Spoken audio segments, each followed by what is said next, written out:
Hi everyone, welcome to episode 26 of the SATO briefing series.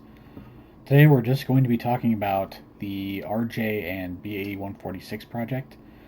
This is currently the only project that I'm working on at the moment. I have some other repaints that I'm working on, but this is the main aircraft conversion that I'm working on currently. The 146 and RJ85 project is getting close to being done with. Not 100% sure when that will be done, but I'm hoping that it will be before the end of the year, but there's no guarantees um, that will be done by that time. Every once in a while, something with this project seems to kind of float up to the surface and I have to address it. This project, or this aircraft, isn't exactly old, it's not exactly new. I mean, it came out for FS 2004, so it is old. Um, but there was a lot of stuff that needed to be addressed, at least from the get go. With this, I talked about in the past video that the landing gear and a few other things with, like, say, the spoilers needed to be addressed because they were incorrect for this particular model type. Um, and like I said, there's a lot of small things that have kind of popped up that I've had to address with it. But with the addition of some of the cosmetic changes and things like that that I've done with them, they've come around and look pretty good, I would have to say. Granted, the quality wings BAe-146 is kind of like the gold standard for them in P3D version 4, 5, and 6. Um, this one doesn't look as accurate, but it's close, and I've tried to update it the best that I can to get it. I mean, at least better than it was. But being that this one is freeware and the Quality Wings one is payware, you're gonna not have the same quality, obviously. So a lot of things with this were updated. There's still some things model wise that I'm trying to work around to try and get it to work properly or appear properly. Some things like some of the paints, the repaints, um, still need adjustment, and they're not quite where I want them yet. So with the this one here is the Neptune Aviation current livery that they're flying. Their entire fleet of aircraft currently exists in this livery. There's only two of their aircraft that are in the original livery, which are tankers 15 and 16. Those aircraft will be included in this pack with that original 146 livery. So the other aircraft for the 146s that'll be in that pack are going to be the single aircraft by Airspray, which I'll preview later in this video. And that aircraft is a little controversial, I guess you could say, based on the things that I found about it. But I am including it in this pack regardless of any of that speculation about that particular aircraft. The RJs will have all of Conair, all of Aeroflight's paints, as I said in the last video.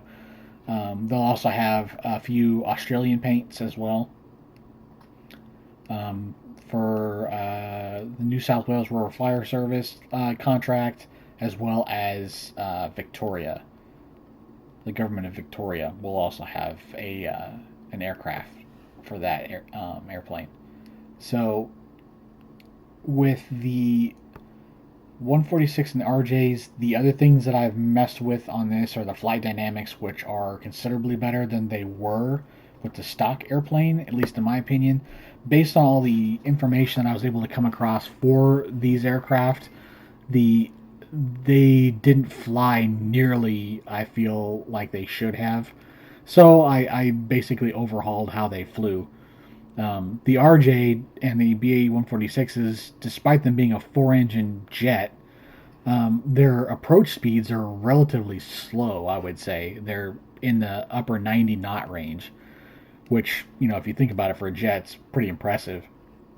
Their drop speed is, I believe it's around 120 knots, which, if you're familiar with the aircraft at all, the S2T that Cal Fire flies with, the drop speed is about the same speed as that, which is pretty impressive considering that, that's a twin engine turboprop.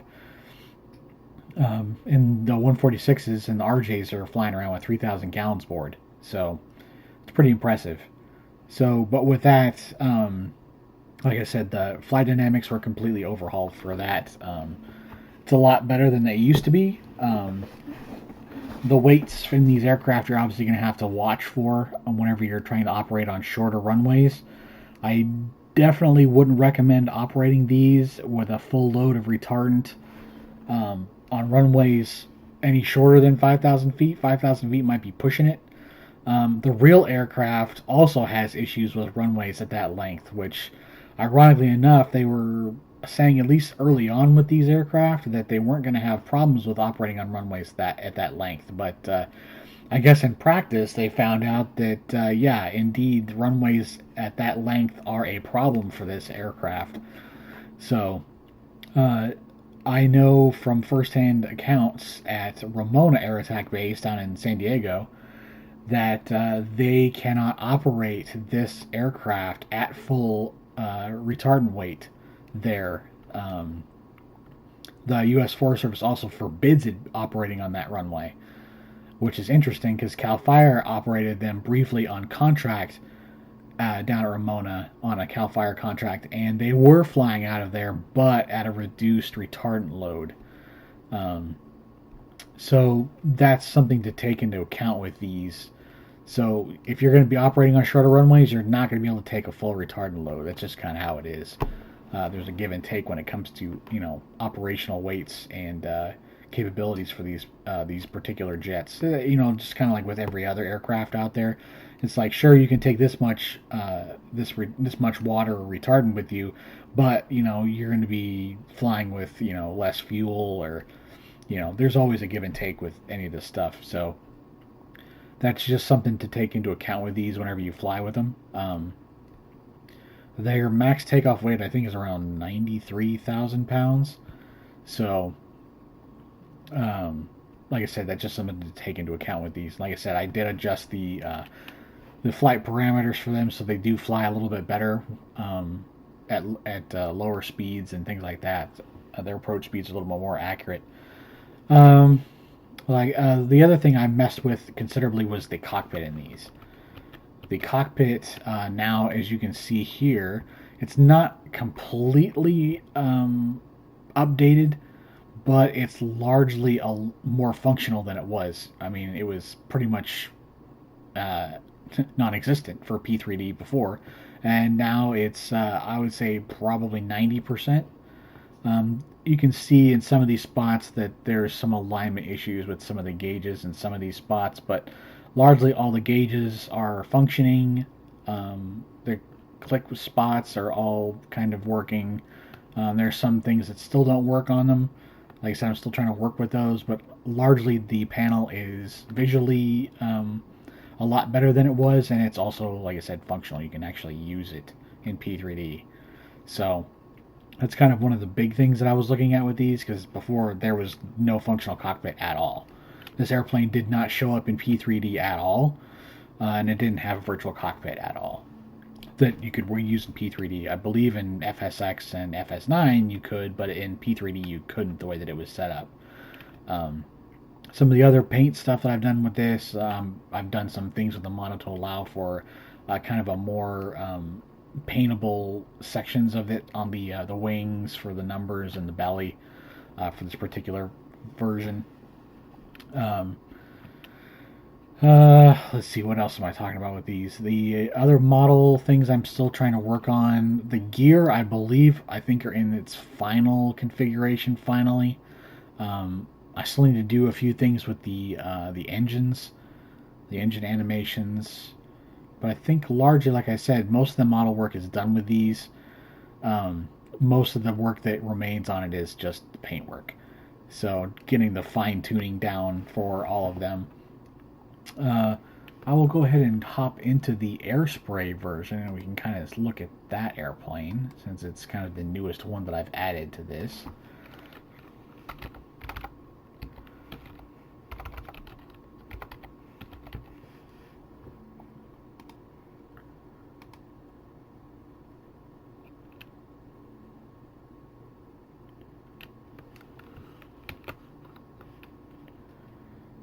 So Tanker 170 is kind of an interesting aircraft for Airspray, since Airspray USA apparently this is the only aircraft that was ever test flown with their tanking system in them, went in there in the 146, and allegedly it passed the uh, the drop tests, but they aren't in service, which makes me wonder if it actually did pass or there was something they needed to work on with the airplane. I'm not 100% sure, but um, this livery was the rollout livery for Airspray's aircraft, and there was some controversy, as I mentioned early on, with this particular paint because of the way the aft section of the airplane is wrapped. The whole airplane is wrapped in a vinyl wrap like a car would be. A lot of aircraft in the industry right now kind of operate with a wrap on them, and even the numbers are vinyl wrap because they change them. Um, just it's easier than having to repaint the whole aircraft whenever they change contracts. But with this particular aircraft, they said that the livery would likely have to change if it ever went into service because this aft section, as you see, is actually a forest. Uh, and it acts similar to a sort of camouflage, if you will. And there was some concern with this actually concealing the aircraft in flight and it being an issue, and that the livery would have to be changed. There was also some issues with the numbering, the way that the numbers were in certain lighting conditions. You couldn't see them very well. Um, so yeah, the livery, whether or not it would have gone into active service this way, is debatable. But the fact that it was at least rolled out in this and flew, I thought it would be worth it to try and replicate it, even though that this paint was a real pain to try and replicate. I did it for the Quality Wings version a while ago, and I forgot how much of a pain it was trying to redo it again for this aircraft. But it is, as you can see, it's there. I'm still fine tuning some of the stuff with it. The other thing that I think I'm going to be doing with this is just changing some minor spots on it. I'm still trying to work with the windows on this. It looks better now than it did originally, but I mean, like I said, it's I'm happy with it. It looks, I mean, it looks good to me. Um, it's just little, I get a little the little tidbits and things like that that pop up that you have to fix and um, stuff like that. That's all. It's always the those last little bits that always seem to take the most time to try and fine tune to get it where you want it. And this is, like I said, no different, especially as complex as this particular paint is. So I've had to restart this paint actually 3 times. This is actually the third iteration of this particular livery. But the reason why I usually, as you kind of maybe realize, I usually have a bunch of other projects that I'm working on at the same time as these other ones, and it's not that way currently. And as people, you probably realize that Microsoft Flight Simulator 2024 just came out. And there's a reason as to why I'm mentioning that sim and why there aren't any projects, any additional projects, I should say. And that's because we are looking at branching out to that sim.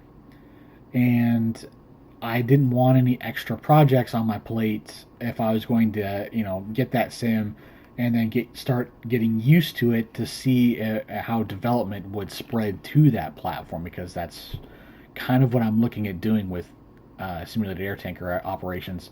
That sim, based on everything I've seen, it's a little more appealing to move to that simulator with everything that's in it right now. Granted, the stability of that sim, as everyone probably knows, has been pretty rocky. It's been a rocky start, kind of like how 2020 was when it launched. I kind of figured it would be that way, and a lot of other developers kind of figured that, which is why I'm not jumping into it immediately.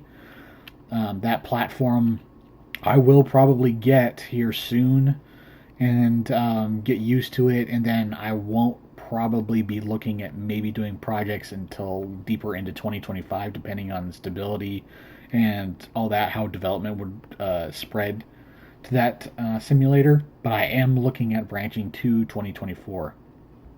My new system that I have that I revived the development for P3D on will definitely handle the new sim fairly well. So I figure it won't be that big of a deal to add that to this the development process. Like I said, assuming stability for that program, it evens out a little bit because, like I said, it's fairly problem ridden at the moment. It's getting better, but over a period of a couple of months to 3-4 months down the road, it'll be a lot better than it is currently, and that's kind of what I'm shooting for.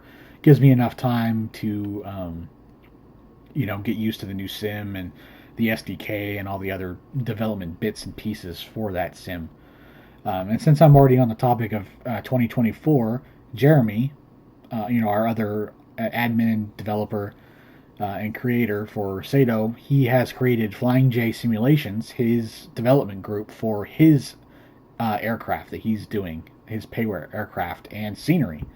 So if you weren't aware, Jeremy already launched a product for Microsoft Flight Simulator 2020, and that's the Hemet Ryan scenery for the airport there. It has the base. It's the whole airport. It's not just the air tanker base, but it's the whole airport. The associated scenery and scenery objects and all that stuff that he's put together. He launched for 2020, and it was a great launch. It's a great scenery, and if you guys haven't seen it, I suggest you guys check out Flying J Simulations on Facebook. That's where he's doing all of his updates for that scenery, as well as I believe it's Sim Market. I don't know what the exact the shop is, but he has that. It is available for 2020, and he will be updating it for 2024 too later on. So they'll be cross compatible for both sims, as well as he is moving the S2. His S2 development it's still ongoing, but he's focusing on trying to get it into 2024 as the launch platform, and then 2020 later. I know there's some compatibility differences between the two sims, but it's relatively similar. But he is shooting for 2024 launch for that airplane whenever he gets around to actually getting it finalized. Right now, he is working on sounds and some other interior bits for that airplane and getting it situated for 2024. And like I said, he's kind of in that same position that I am, where we're just kind of idling, so to speak, to see how the new sim is shaping up before we dive headfirst into trying to do anything with it to make sure that it's actually stable. So, but yeah, that's where we're heading for 2024. In the meantime, focus still on just doing P3D stuff. I do have some repaints that I'm lining up to do after the BAe and the RJ launch. That's going to be, I'll probably do another video later on about those and any other projects that I have kind of lined up in the interim while I get used to the new sim whenever I finally do get it on this machine. Other than that, that's kind of all I have to update for everyone. And thanks for tuning into this one, and tune into the next one.